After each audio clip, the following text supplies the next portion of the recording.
Tu veux une élévation, mais Dieu regarde d'abord ta discipline. Parce que dans le royaume, l'onction ne compense pas le désordre, la faveur ne remplace pas la structure, et la prière ne doit jamais devenir l'alibi d'une vie indisciplinée.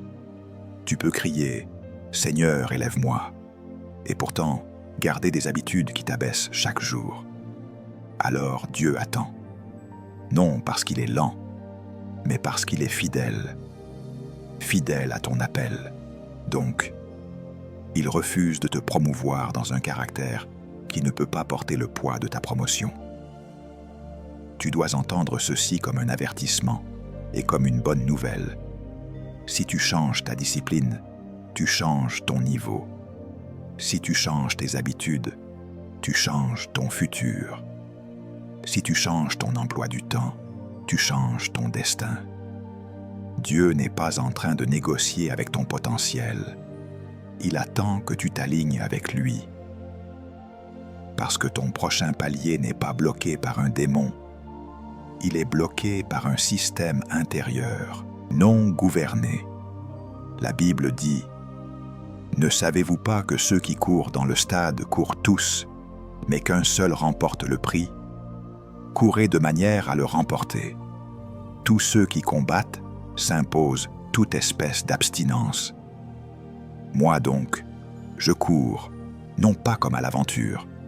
Je traite durement mon corps et je le tiens assujetti. » Première lettre aux Corinthiens, chapitre 9, versets 24 à 27. Ce n'est pas un verset pour motiver, c'est un verdict spirituel. Le royaume se manifeste là où l'homme se gouverne. Si ces paroles te réveillent, alors ne regarde pas cette vidéo comme un contenu. Reçois-la comme une visitation. Et si tu veux marcher plus loin dans cette série de transformations, je t'invite discrètement à liker, à t'abonner et à écrire en commentaire. Je reprends le gouvernement de ma vie, pas pour me faire plaisir, pour sceller une décision devant Dieu. Tu penses que ton principal problème, ce sont les démons. Tu crois que si quelqu'un prie assez fort sur toi, si une main puissante se pose sur ta tête, si une délivrance spectaculaire arrive, tout va enfin changer. Mais la vérité du royaume est plus tranchante. Beaucoup de gens ne sont pas en combat contre des démons.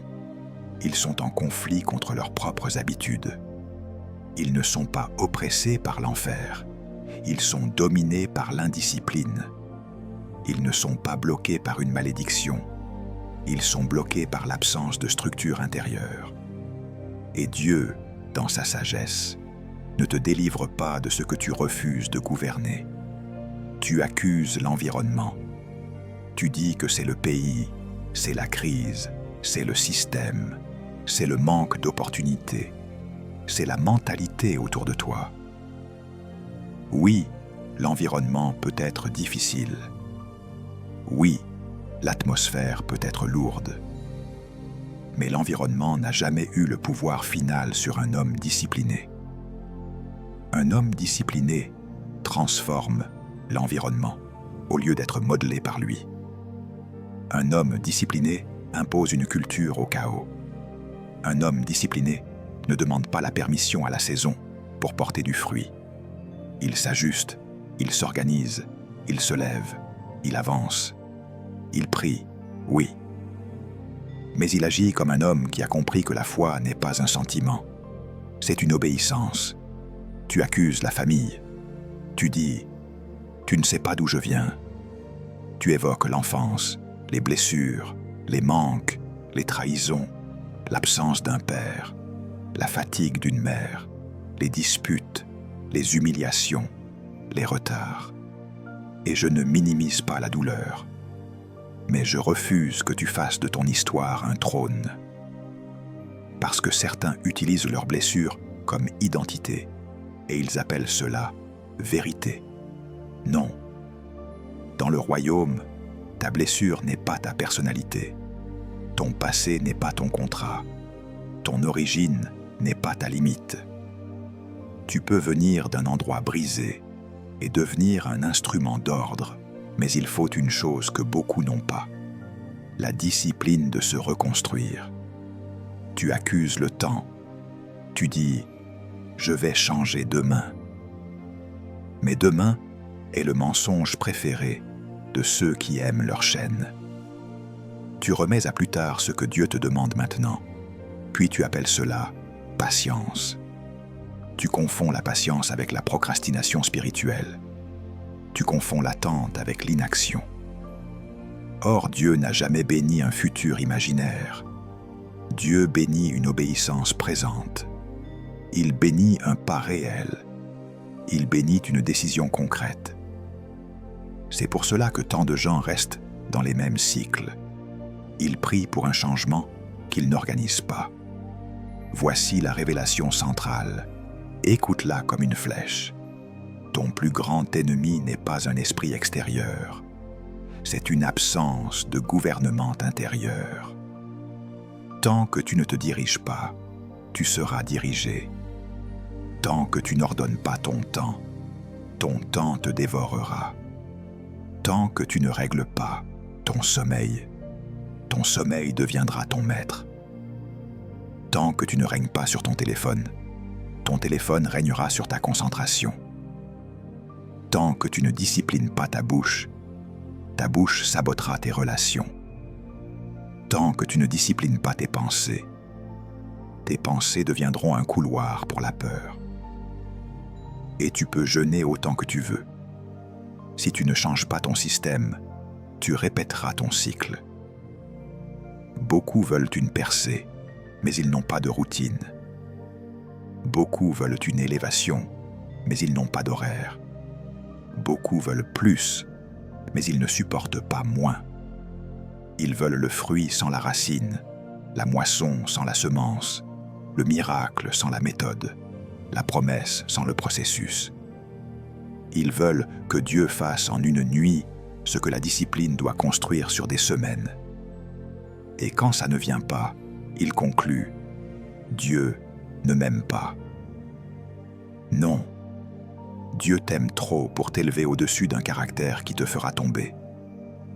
Dieu t'aime trop pour te donner une plateforme que ton indiscipline transformera en honte. Tu dois comprendre une chose. La discipline n'est pas un sujet secondaire. C'est la colonne vertébrale du destin. Parce que la discipline est la preuve que tu respectes ce que tu dis croire. La discipline est la preuve que ton appel n'est pas seulement une émotion. La discipline est la preuve que ton oui à Dieu n'est pas un chant du dimanche, mais une direction du lundi. Dieu ne cherche pas seulement des gens inspirés, il cherche des gens fiables. Et la fiabilité est une forme d'adoration. Quand tu arrives à l'heure, tu adores. Quand tu fais ce que tu as dit, tu adores. Quand tu fermes ce qui te distrait, tu adores. Quand tu te lèves pour prier, même quand tu ne sens rien, tu adores. Parce que tu déclares par tes actes, tu es Seigneur, pas mes émotions. Le diable n'a pas besoin de te détruire par une attaque spectaculaire. Il lui suffit de te laisser dans l'indiscipline. Parce que l'indiscipline est un voleur silencieux. Elle ne crie pas. Elle ne frappe pas fort. Elle grignote. Elle vole ton matin, puis ton après-midi, puis ta semaine, puis ton mois, puis ton année. Elle t'endort avec des excuses. Elle te console avec des distractions. Elle te nourrit avec des plaisirs rapides. Puis, elle te laisse vide. Et quand tu te réveilles, tu dis « Pourquoi je n'avance pas ?» La réponse est simple, parce que tu ne t'imposes pas. Tu dois aussi accepter ceci. Dieu ne peut pas bâtir ton futur sur une version instable de toi. Tu demandes une porte, mais tu n'es pas constant. Tu demandes un mariage, mais tu ne sais pas être fidèle à une routine. Tu demandes un ministère, mais tu ne sais pas être fidèle à une lecture biblique quotidienne. Tu demandes une entreprise, mais tu ne sais pas être fidèle à un budget. Tu demandes une influence, mais tu ne sais pas être fidèle à ton propre engagement. Et dans le royaume, la promotion suit la fidélité, pas la hype, pas les larmes, pas les cris, la fidélité. Et la fidélité, c'est la discipline en mouvement. Voilà pourquoi le problème principal de l'homme n'est pas les démons. Parce que même si Dieu chasse un démon, l'indiscipline peut rouvrir la porte. Même si Dieu te donne une chance, l'indiscipline peut saboter la chance. Même si Dieu t'accorde un contact, l'indiscipline peut ruiner le contact. Même si Dieu t'élève, l'indiscipline peut te faire chuter publiquement. Tu vois, la délivrance sans discipline produit des retours. La prière sans discipline produit des cycles. L'onction sans discipline produit des scandales. C'est pour cela que Dieu attend. Il attend ta maturité. Il attend ton gouvernement. Il attend ton alignement. Alors je te parle comme un homme qui veut ton salut et ta grandeur. Cesse de romanticiser ton manque de discipline. Ce n'est pas une phase. Ce n'est pas ma personnalité. Ce n'est pas « je suis comme ça ». Non. C'est une prison. Et tant que tu la protèges, elle te garde. Le Saint-Esprit n'est pas venu seulement te consoler. Il est venu te transformer. Et la transformation commence quand tu cesses de négocier avec ce que Dieu t'a déjà montré. Maintenant, écoute la question qui te confronte. Si Dieu te donnait aujourd'hui ce que tu demandes, est-ce que ta discipline actuelle pourrait le garder? Si Dieu ouvrait aujourd'hui la porte, est-ce que tes habitudes actuelles pourraient soutenir la saison? Si Dieu te mettait aujourd'hui sur une plateforme, est-ce que ton caractère actuel ne te trahirait pas? Si tu es honnête, tu sais la réponse. Et cette honnêteté est le début de ta délivrance. Tu n'as pas besoin d'une nouvelle prophétie. Tu as besoin d'un nouveau système. Tu n'as pas besoin d'un nouveau chant. Tu as besoin d'un nouvel emploi du temps. Tu n'as pas besoin d'un nouveau message. Tu as besoin d'une nouvelle discipline. Parce que la puissance de Dieu ne s'installe pas dans le désordre comme un locataire. Elle s'installe dans l'ordre comme un roi. Si tu reçois cela, n'essaie pas de te défendre. Ne cherche pas un responsable. Ne te cache pas derrière des explications psychologiques pour éviter une décision spirituelle. Je ne suis pas en train de nier la psychologie. Je suis en train de la remettre sous la seigneurie de Christ. Parce qu'un homme peut comprendre ses traumatismes et rester esclave. Mais un homme qui comprend la vérité et choisit la discipline commence à marcher vers la liberté. La discipline n'est pas une punition. La discipline est un entraînement. C'est la différence entre un condamné et un champion. Un condamné subit, un champion se soumet volontairement. Quand Dieu te parle de discipline, il ne te frappe pas, il te forme. Il ne te réduit pas, il te prépare. Il ne t'humilie pas, il t'équipe. Parce que dans le royaume, ce que Dieu te confie demain dépend de ce que tu acceptes de devenir aujourd'hui. Et tu ne deviens pas par hasard. Tu deviens par répétition. La discipline est la monnaie de la destinée, parce que la destinée n'est pas une idée spirituelle flottante. La destinée est une mission qui exige une capacité. Or, la capacité se construit. Et tout ce qui se construit demande de la rigueur. Tu peux avoir une vision, mais sans discipline, tu restes un rêveur. Tu peux recevoir une parole prophétique, mais sans discipline, tu restes un spectateur. Tu peux avoir un appel, mais sans discipline, tu restes instable. Et dans l'esprit, l'instabilité est un langage qui dit « Je ne suis pas prêt ». Alors Dieu attend. Il attend que ta constance parle pour toi. le potentiel sans discipline devient frustration, parce que tu vois ce que tu pourrais être, mais tu n'arrives pas à l'atteindre. Tu sens que tu es appelé à plus, mais tes habitudes te ramènent toujours au même niveau.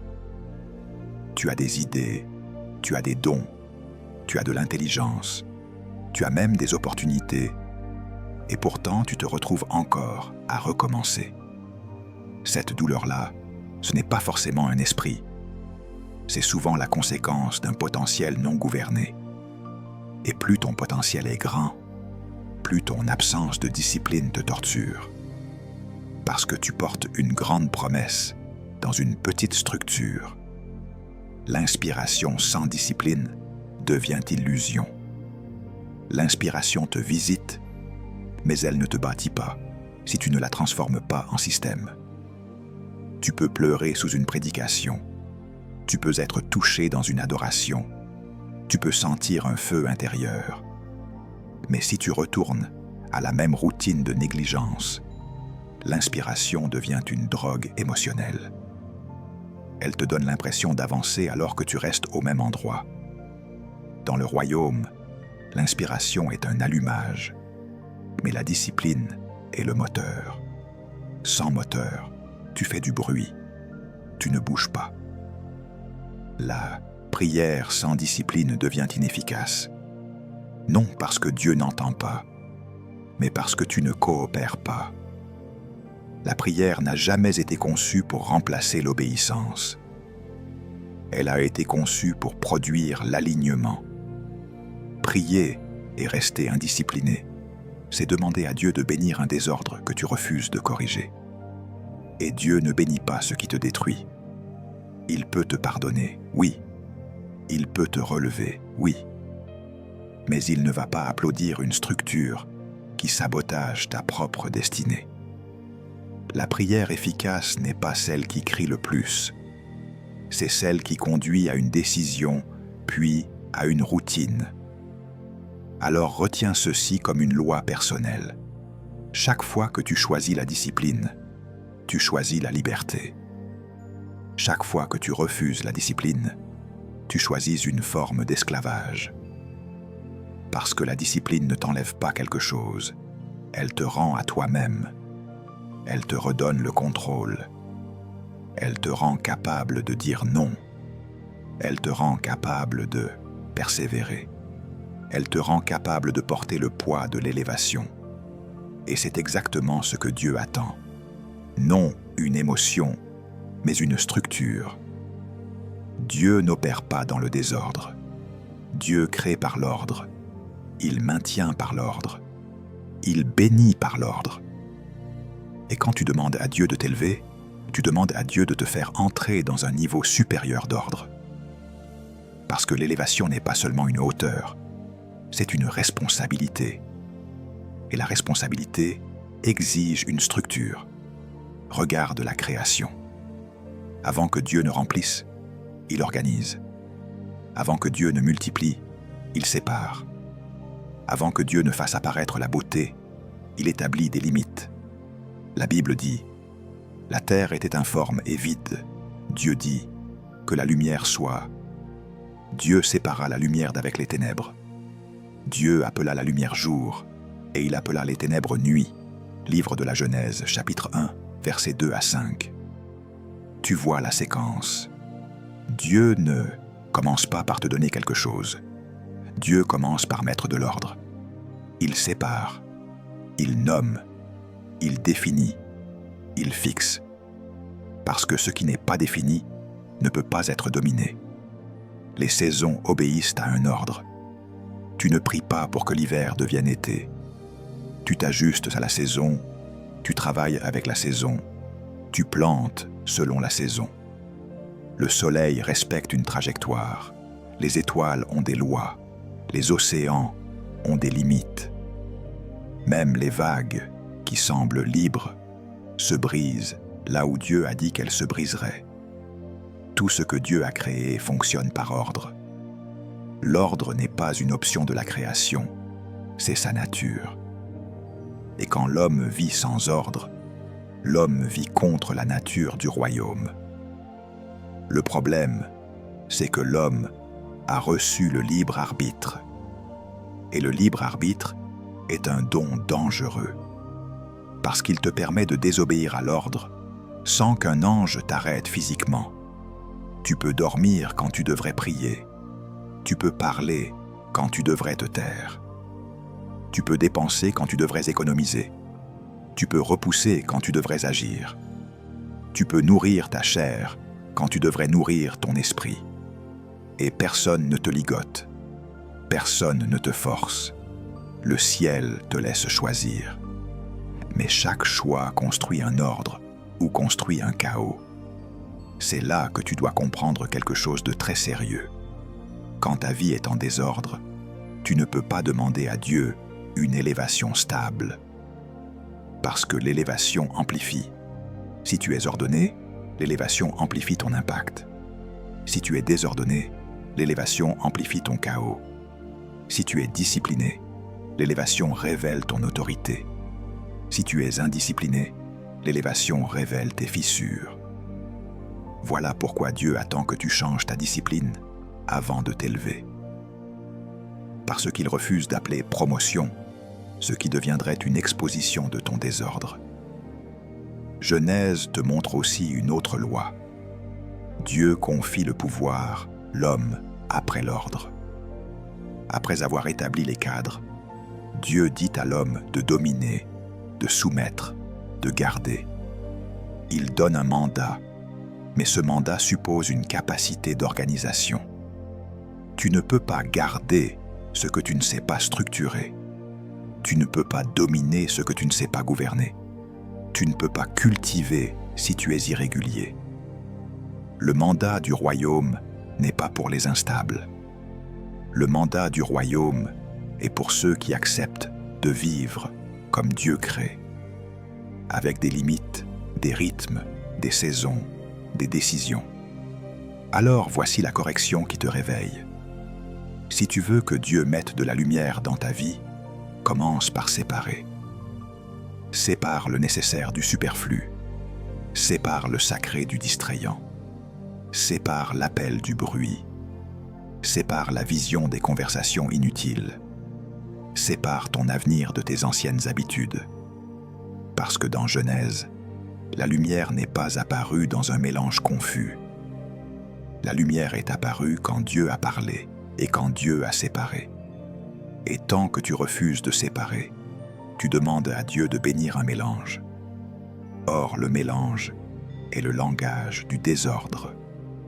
Alors, laisse-moi te dire une vérité qui te remet à ta place et qui te rend puissant en même temps. Tu ne dirigeras jamais au-delà de ce que tu te diriges toi-même.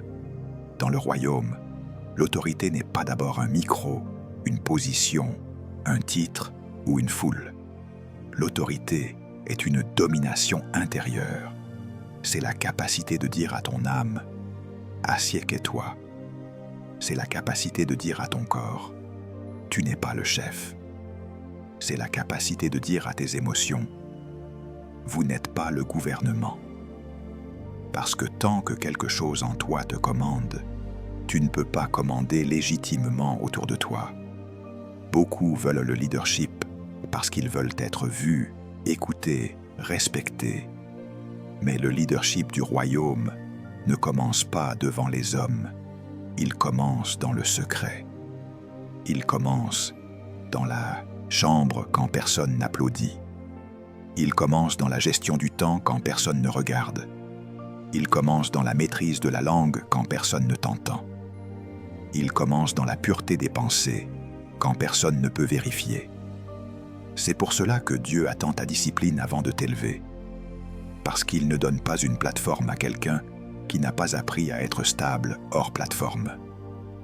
Il ne confie pas une influence à quelqu'un qui n'a pas appris à se gouverner sans public.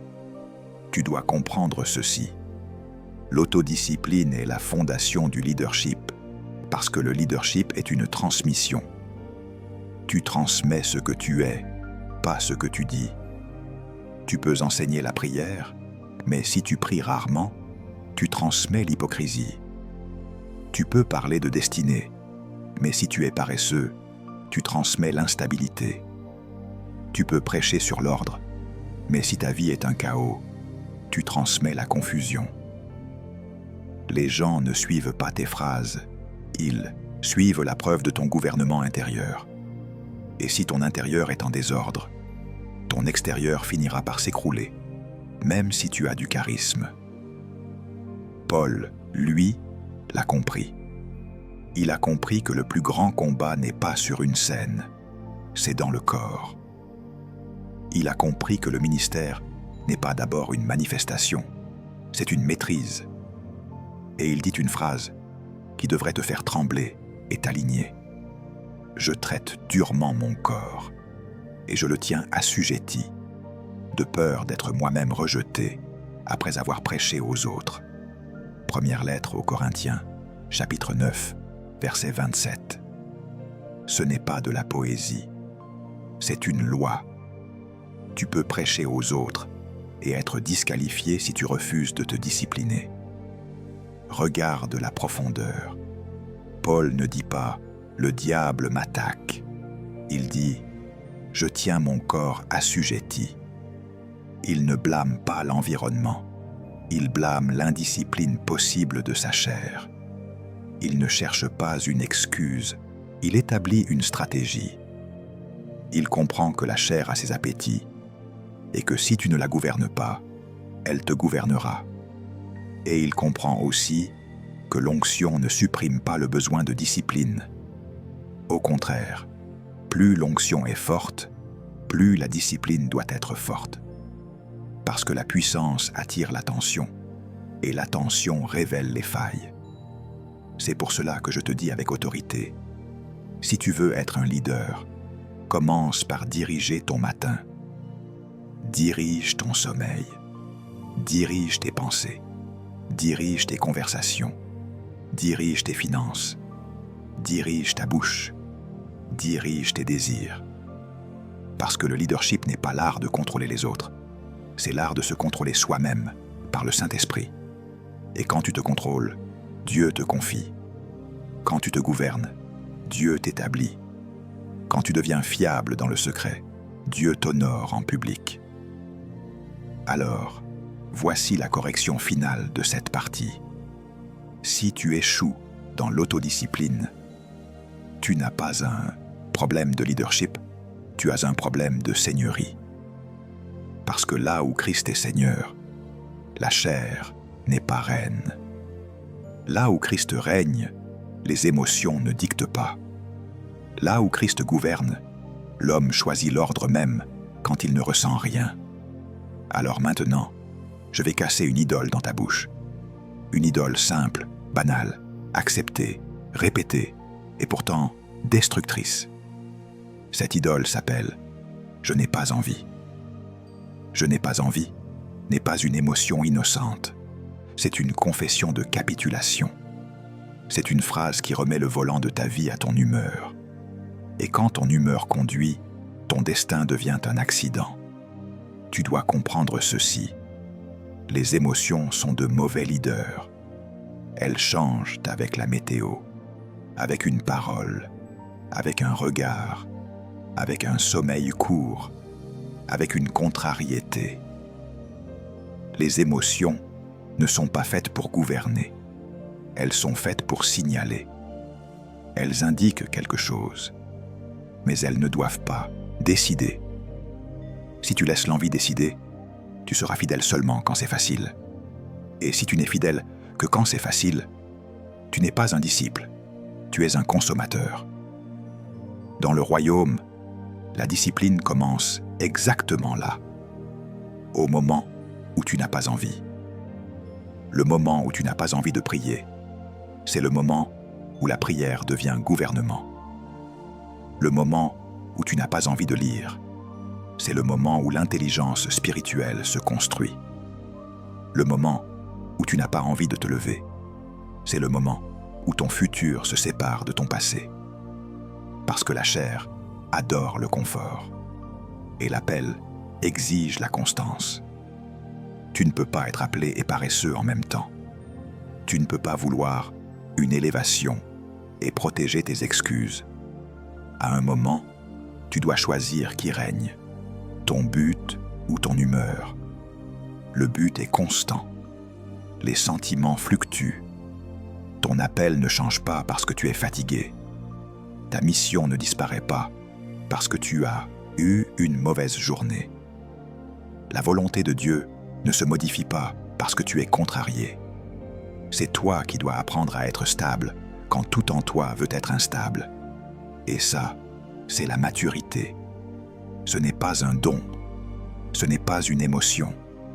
C'est une décision répétée. Parce que la maturité, c'est quand tu fais ce qui doit être fait, même quand tu ne le sens pas. Tu dois aussi accepter une vérité psychologique brutale. Ce que tu répètes devient ton identité. Si tu répètes « je n'ai pas envie », tu deviens quelqu'un qui n'agit pas. Et quand tu ne bouges pas, tu appelles cela « attendre Dieu ». Non, ce n'est pas attendre Dieu, c'est nourrir une habitude de fuite. Et cette habitude va se transférer partout, dans ton couple, dans ton travail, dans ton ministère, dans ta santé, dans tes finances. Tu vas commencer quelque chose, puis t'arrêter dès que l'émotion baisse. Et tu vas vivre une vie de commencement sans accomplissement. C'est la marque des gens non disciplinés. Ils parlent beaucoup de ce qu'ils vont faire, mais ils n'ont pas la force d'achever. La discipline gouverne les émotions. Ça ne veut pas dire que tu n'as plus d'émotions. Ça veut dire que tu ne leur donnes plus la couronne. Tu apprends à parler à ton âme comme David.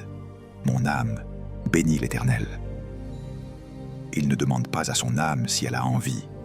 Il ordonne. Parce que dans le royaume, tu ne suis pas ton cœur, tu le conduis. Tu ne suis pas tes pensées, tu les captives. Tu ne suis pas tes envies, tu les soumets. Tu apprends à te commander sous l'autorité de Dieu. Et voici pourquoi Dieu ne t'élève pas tant que tu gardes tes excuses. Parce qu'une position amplifie tes faiblesses. Si tu es déjà gouverné par « je n'ai pas envie », l'élévation va exposer ton instabilité. Tu vas annuler, retarder, abandonner, négliger, puis justifier. Et au final, tu vas perdre du respect, tu vas perdre de l'influence, tu vas perdre du temps et tu vas dire « le diable m'a attaqué ». Non, c'est l'excuse qui t'a détruit. C'est le règne des émotions qui t'a ruiné. Alors je te donne une direction claire, pas une motivation. Arrête de négocier avec ton devoir. Quand quelque chose est juste, fais-le. Quand quelque chose est nécessaire, fais-le. Quand Dieu t'a parlé, obéis, même si tu ne ressens rien, même si ton corps proteste, même si ton émotion crie. Parce que c'est exactement comme ça que tu deviens un homme élevé, tu deviens un homme dirigé. Elle ne se cache pas d'abord dans une prophétie, elle se cache dans ton emploi du temps. Parce que ta journée est un autel. Et ce que tu mets sur cet autel chaque matin devient ton futur. Tu peux dire que tu veux grandir, mais si ton emploi du temps prouve le contraire, tu es en train de te mentir. Et le mensonge le plus dangereux n'est pas celui qu'on te dit, c'est celui que tu te répètes. La destinée se construit dans l'emploi du temps parce que le temps est la matière première de la vie. Dieu ne te donne pas une deuxième vie, il te donne des jours. Et tes jours deviennent une direction. Quand tu gaspilles tes heures, tu gaspilles ton appel. Quand tu protèges tes heures, tu protèges ta mission. Et voici la vérité. Personne ne trouve sa destinée par accident. On la construit par des décisions quotidiennes qui paraissent petites, mais qui deviennent des fondations. Les habitudes sont des prophéties. Ce que tu répètes parle de ce que tu vas devenir. Une habitude n'est pas seulement un comportement, c'est une déclaration silencieuse. Quand tu répètes la paresse, tu prophétises l'échec. Quand tu répètes l'ordre, tu prophétises la stabilité. Quand tu répètes la prière, tu prophétises la sensibilité spirituelle. Quand tu répètes la lecture, tu prophétises la sagesse. Quand tu répètes la distraction, tu prophétises la confusion. Et tu n'as pas besoin d'attendre des années pour voir où tu vas. Il suffit de regarder ce que tu fais chaque jour, quand personne ne te surveille. Les schémas quotidiens créent l'avenir.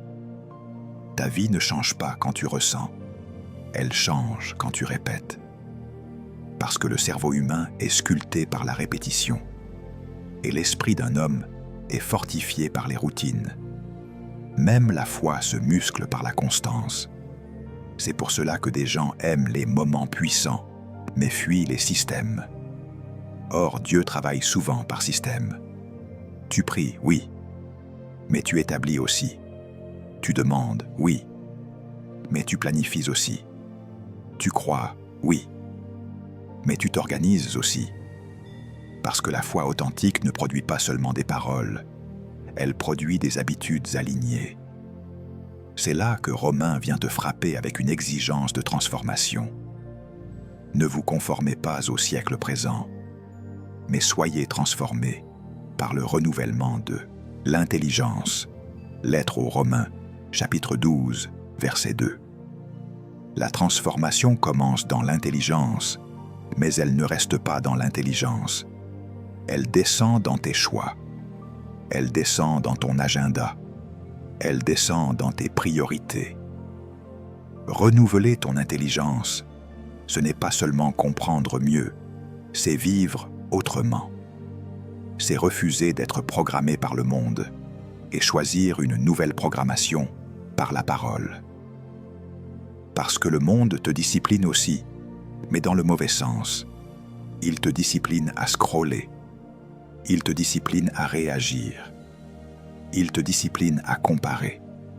Il te discipline à consommer. Il te discipline à chercher des plaisirs rapides. Et si tu ne remplaces pas cette discipline du monde par une discipline du royaume, tu vas garder des réflexes qui contredisent ta prière. Tu vas demander à Dieu de te rendre profond tout en nourrissant ton esprit de superficialité. Tu vas demander à Dieu de te rendre fort tout en alimentant ton âme par la distraction. Alors voici la direction claire. Si tu veux une nouvelle vie, crée une nouvelle habitude. Si tu veux une nouvelle saison, crée un nouveau rythme. Si tu veux un nouveau niveau, crée un nouveau système. Ne cherche pas d'abord à faire grand, cherche à faire fidèle. Parce que la fidélité quotidienne est la porte de la promotion. Et quand Dieu voit un homme dont les habitudes prouvent la repentance, il n'a plus besoin de te convaincre. Il te confie. Parce que la discipline ne caresse pas l'ancien toi, elle le met à mort. Et c'est exactement pour cela que beaucoup la fuient. Ils veulent l'élévation, mais ils ne veulent pas le processus qui les rend dignes de cette élévation. Regarde la graine. Tant qu'elle reste intacte, elle est préservée, mais elle n'est pas manifestée. La graine doit accepter d'être enterrée, d'être cachée, d'être pressée par la terre, d'être privée de lumière un temps. Et dans cet enterrement, quelque chose meurt. La coque se brise. L'ancien état disparaît.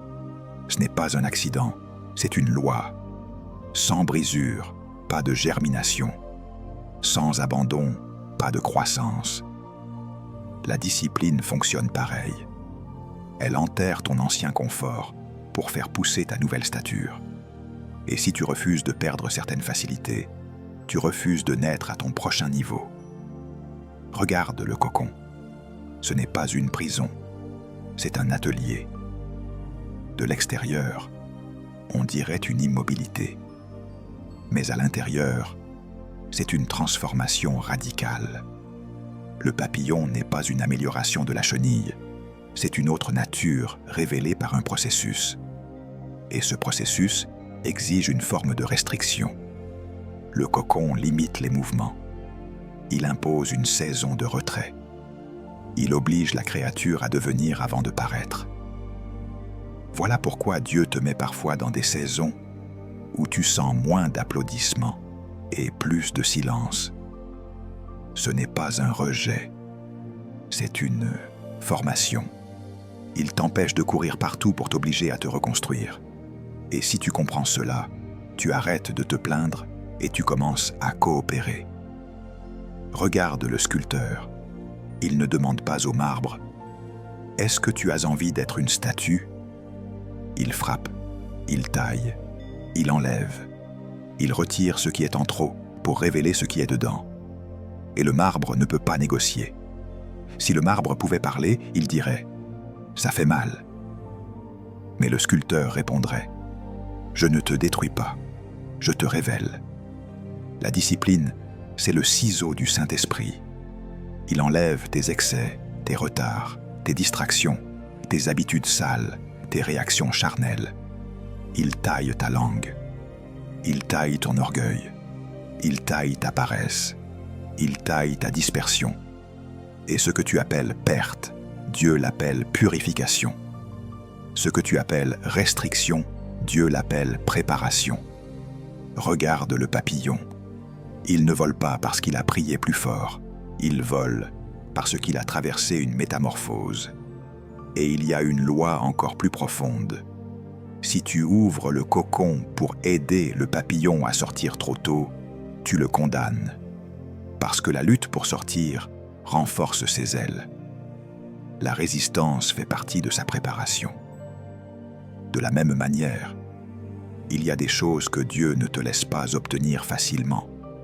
Non parce qu'il veut te frustrer, mais parce qu'il veut te fortifier. Il veut que ta structure intérieure soit plus forte que ta future exposition extérieure. Il veut que ta discipline soit plus forte que tes tentations. Il veut que ton caractère soit plus fort que ton accès. Et le marbre, encore.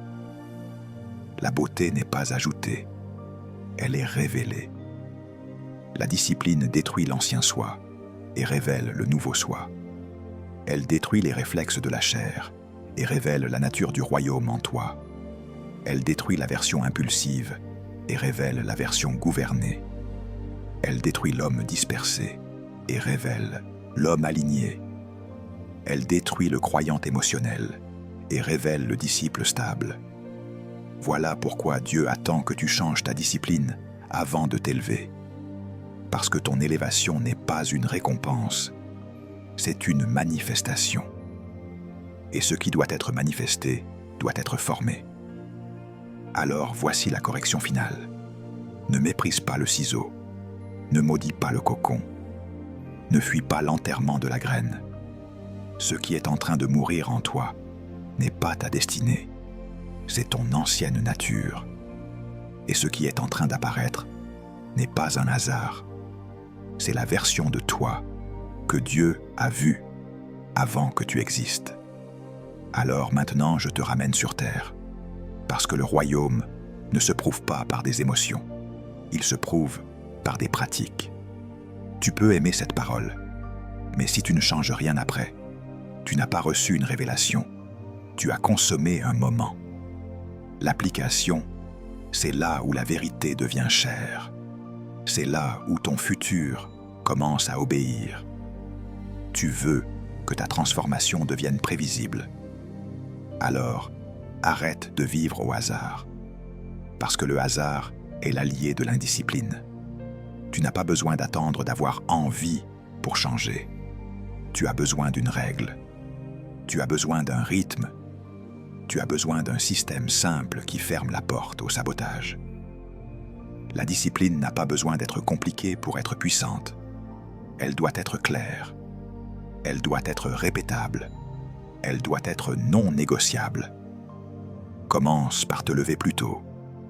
Pas pour te vanter, pas pour copier quelqu'un, mais pour reprendre le gouvernement de ta journée avant que le monde ne la vole. Le matin est un trône. Si tu le cèdes au sommeil, tu offres ton autorité à la chair. Si tu le consacres, tu récupères ton souffle spirituel. Tu n'es pas obligé de faire des heures, mais tu dois établir une première victoire, une victoire quotidienne. Parce que la première victoire du matin casse l'inertie du reste de la journée. Ensuite, prie. Pas comme un rituel vague. Prie comme un alignement. Prie pour que ton esprit commande et que ton corps obéisse. Prie en disant à Dieu, « Je refuse d'être gouverné par mes humeurs. » Prie en remettant tes priorités en ordre. Et surtout, prie en sortant de la prière avec une action. Parce qu'une prière qui ne produit aucune obéissance devient une conversation stérile. La vraie prière te donne une direction, puis tu marches. Puis lis. Lis la parole et lis pour grandir. Parce qu'un homme qui ne nourrit pas son esprit sera toujours gouverné par des pensées faibles. Tu ne combats pas la distraction par la volonté seulement, tu la combats par un meilleur contenu intérieur. Quand la parole te remplit, tu deviens plus sobre. Quand la sagesse t'habite, tu deviens plus stable. Et quand tu deviens stable, tu deviens éligible à l'élévation. Planifie ensuite. Pas avec anxiété, avec autorité. Tu écris ce qui doit être fait. Tu bloques ce qui est prioritaire. Tu réduis ce qui est inutile. Parce que ton agenda révèle ton Dieu. Si ton agenda est rempli de distractions, ton Dieu est le plaisir. Si ton agenda est rempli de chaos, ton Dieu est l'impulsion. Si ton agenda est rempli de priorités, alors tu commences à vivre comme un intendant du royaume. Et maintenant, la partie que ta chair déteste élimine les distractions. Pas demain, aujourd'hui. Parce que les distractions ne sont pas neutres. Elles sont un système de vol. Elles volent ton temps. Elles volent ta concentration. Elles volent ta paix. Elles volent ta faim de Dieu. Tu ne peux pas demander une élévation tout en protégeant ce qui t'endort. Tu dois couper certaines sources. Tu dois réduire certaines fréquentations numériques. Tu dois fermer certaines portes. Et tu dois le faire non par colère, mais par clarté. Tu choisis ta destinée. Quand tu fais cela, la transformation devient mathématiquement prévisible, parce que si tu te lèves plus tôt, tu gagnes du temps. Si tu pries, tu gagnes de l'alignement. Si tu lis, tu gagnes de la sagesse. Si tu planifies, tu gagnes de la structure. Si tu élimines les distractions, tu gagnes de la profondeur. Et si tu répètes ces actions, tu changes ton identité. Tu n'es plus quelqu'un qui essaie, tu deviens quelqu'un qui vit par principe. Et dans le royaume, les principes produisent des résultats comme des lois. Alors voici l'exigence. Ne cherche pas une grande transformation en une journée. Cherche une grande fidélité chaque jour, parce qu'une petite discipline répétée devient une grande délivrance. Et Dieu, voyant ta fidélité, n'a plus besoin de te retenir. Il peut t'élever sans te perdre. Tu as entendu assez pour comprendre que ton prochain niveau n'est pas un mystère. Il est lié à ta discipline.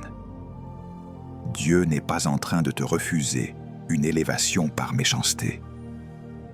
Il est en train de te protéger de toi-même. Il est en train de te sauver de l'emballement, de la chute, de la honte et des cycles. Et si tu veux être honnête, tu sais que certaines portes que tu réclames seraient dangereuses avec ta structure actuelle. Tu veux une accélération, mais tu n'as pas encore la stabilité. Tu veux une visibilité, mais tu n'as pas encore la maîtrise. Tu veux une promotion, mais tu n'as pas encore l'ordre. Alors Dieu attend, non pour te frustrer, mais pour te former.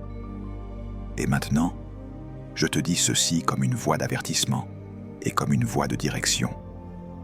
Tu n'as plus le luxe de remettre à demain, parce que demain n'est pas un lieu spirituel. Demain est une excuse. Demain est un mensonge doux qui te maintient dans l'ancien. Et chaque fois que tu dis demain, tu confirmes à ton âme que ta destinée peut t'attendre. Or, ta destinée ne t'attendra pas éternellement. Pas parce que Dieu est pressé, mais parce que le temps, lui, avance. Les années passent. Les opportunités passent. Les saisons passent. Et tu ne récupères pas le temps gaspillé par l'indiscipline. Tu peux être pardonné, mais tu ne peux pas racheter certaines saisons si tu continues à dormir dedans. Je veux que tu comprennes. La discipline n'est pas une option d'amélioration personnelle. C'est une question de seigneurie. Qui dirige ta vie? Est-ce Christ ou est-ce ta chair? Est-ce la vérité ou est-ce ton humeur? Est-ce ta mission ou est-ce ta distraction? Tu ne peux pas servir deux maîtres. Tu ne peux pas dire « Seigneur » et vivre comme si tes émotions avaient le droit de veto. Tu ne peux pas chanter la victoire et entretenir les habitudes qui te gardent au même endroit. Le royaume est doux, mais il est ferme. Il pardonne, mais il exige une transformation réelle. Alors voici la décision que tu dois prendre. Pas demain, aujourd'hui. Tu dois décider que ta vie ne sera plus gouvernée par l'envie. Tu dois décider que tu ne négocieras plus avec ce que Dieu t'a demandé. Tu dois décider que tu vas construire un système simple, un système fidèle, un système qui te ramène à l'ordre même quand tu es fatigué. Parce que le problème n'est pas que tu tombes parfois. Le problème, c'est que tu n'as pas de structure pour te relever rapidement. Et aujourd'hui, tu vas établir cette structure. Tu dois aussi décider de quitter l'identité de victime. Oui, tu as vécu des choses. Oui, tu as été blessé. Oui, tu as manqué.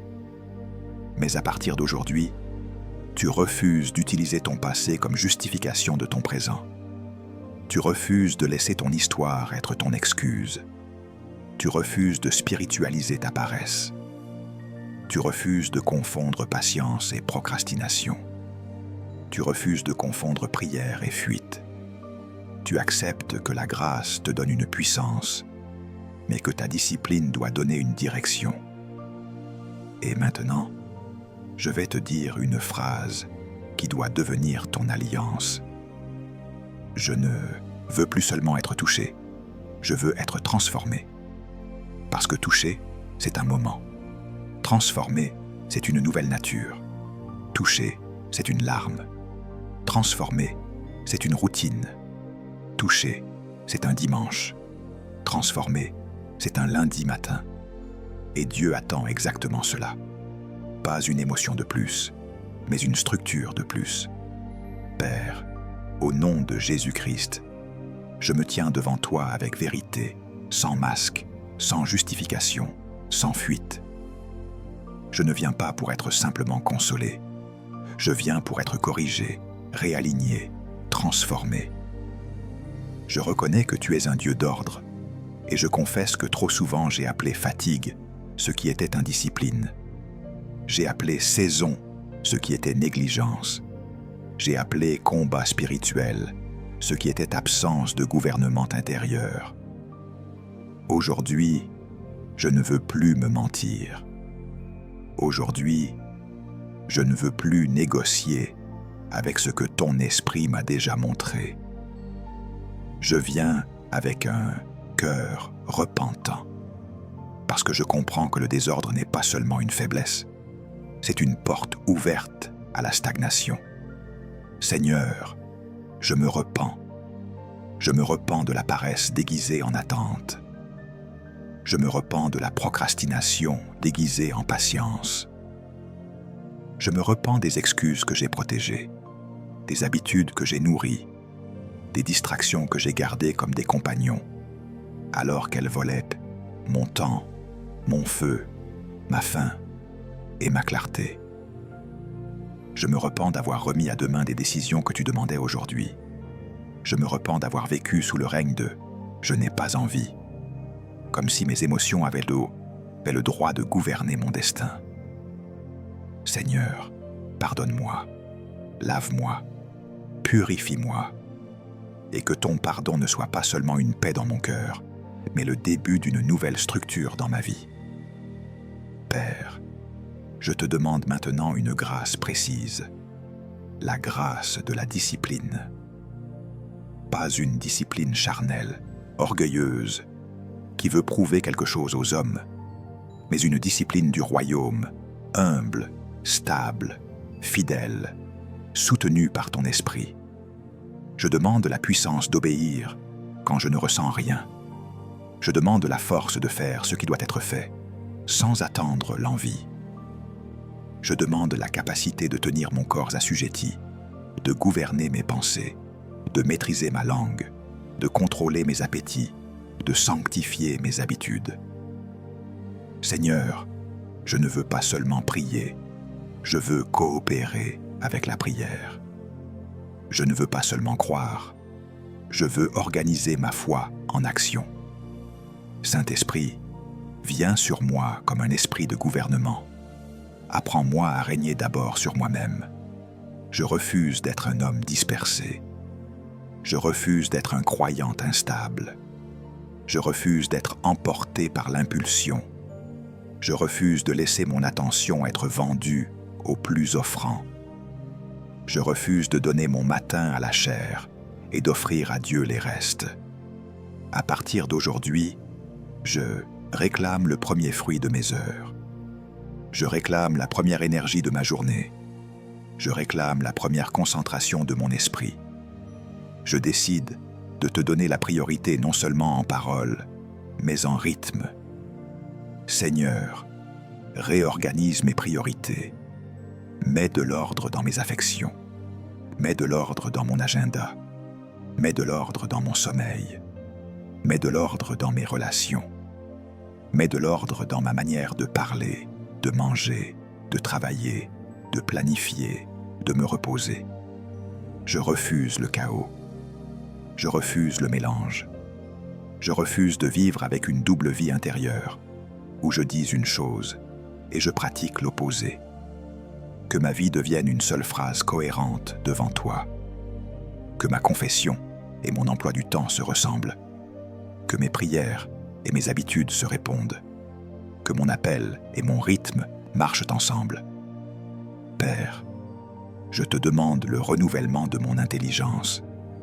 Je refuse d'être conformé au siècle présent. Je refuse d'être reprogrammé par la distraction, par la comparaison, par la consommation, par la superficialité. Je demande un esprit de sagesse. Je demande une fin nouvelle pour ta parole. Je demande un amour nouveau pour la vérité. Je demande une sensibilité nouvelle à ta voix. Seigneur, que ta parole devienne une lampe réelle pour mes pas, pas un concept. Quand je lis, ouvre mes yeux. Quand j'écoute, ouvre mon cœur. Quand je comprends, pousse-moi à obéir. Parce que je sais que la connaissance sans application enfle, mais que l'obéissance bâtit. Je prie aussi une prière de transformation profonde. Seigneur, détruis en moi l'ancien soi. Brise les schémas qui me ramènent au même endroit. Brise les cycles d'inconstance. Brise la mentalité de victime. Brise la nostalgie du confort. Brise le besoin d'être stimulé avant d'agir. Je refuse de vivre par sensation.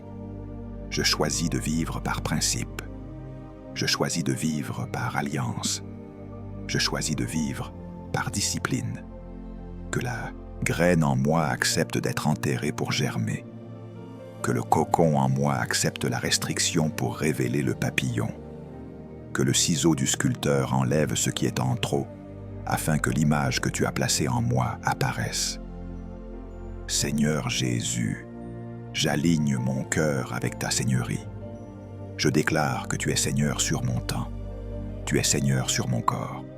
Tu es Seigneur sur mes pensées. Tu es Seigneur sur mes émotions. Tu es Seigneur sur mes décisions. Tu es Seigneur sur ma maison. Tu es Seigneur sur mes projets. Tu es Seigneur sur ma destinée. Et parce que tu es Seigneur, je ne négocie plus avec la chair. Je ne négocie plus avec la distraction. Je ne négocie plus avec l'indiscipline. Je ne négocie plus avec les retards. Je ne négocie plus avec les habitudes qui m'humilient. Je ferme les portes. Je coupe les sources de sabotage. je choisis l'ordre. Père, je prie aussi pour l'alignement. Aligne-moi avec mon appel. Aligne-moi avec ma mission. Aligne-moi avec ta volonté. Mets en moi un esprit de fidélité. Donne-moi une constance qui ne dépend pas de l'ambiance. Donne-moi une stabilité qui ne dépend pas des applaudissements. Donne-moi une endurance qui ne dépend pas du confort. Je refuse d'être un homme de commencement. Je veux être un homme d'accomplissement. Je refuse d'être un homme de promesses non tenues. Je veux être un homme de preuves. Je refuse d'être un homme de parole. Je veux être un homme de principe. Et maintenant, Seigneur, je scelle un engagement devant toi. À partir d'aujourd'hui, je prends une décision immédiate et visible. Je décide de me lever avec intention. Je décide de prier avec régularité. Je décide de lire et de grandir chaque jour. Je décide de planifier ma journée plutôt que de la subir. Je décide d'éliminer les distractions qui volent ma concentration. Je décide de protéger les heures sacrées où je construis ma destinée. Je décide de faire ce qui doit être fait, même quand je ne le sens pas. Et quand je tomberai, je ne m'installerai pas. Je me relèverai vite. Je reprendrai le rythme. Je reviendrai à l'ordre. Parce que je ne suis plus un homme gouverné. Je suis un homme gouvernant sous ton autorité. Père, je te remercie parce que ta grâce ne me laisse pas comme je suis. Merci parce que tu ne m'humilies pas pour me briser, tu me corriges pour m'élever. Merci parce que l'élévation qui vient de toi ne me détruira pas, elle me révélera. Merci parce qu'en changeant ma discipline, je change mon niveau. Merci parce que ma transformation n'est pas une chance, elle est une conséquence. Merci parce que ton esprit m'aide. Merci parce que tu m'enseignes. Merci parce que tu m'établis. Je déclare, au nom de Jésus-Christ, que je sors du chaos et j'entre dans l'ordre. Je sors de l'instabilité et j'entre dans la constance. Je sors des excuses et j'entre dans la responsabilité. Je sors de l'émotion gouvernante et j'entre dans la discipline qui gouverne. Je déclare que mes habitudes changent, donc mon futur change. Je déclare que ma routine devient un autel, donc ma vie devient un témoignage. Je déclare que je ne serai pas disqualifié, je serai qualifié par la fidélité. Je déclare que je vais porter le poids de ce que Dieu m'a promis. Je déclare que je ne vais pas seulement monter, je vais tenir. Je déclare que je ne vais pas seulement commencer, je vais finir. Je déclare que Dieu m'élève au bon moment et que je serai prêt quand ce moment viendra.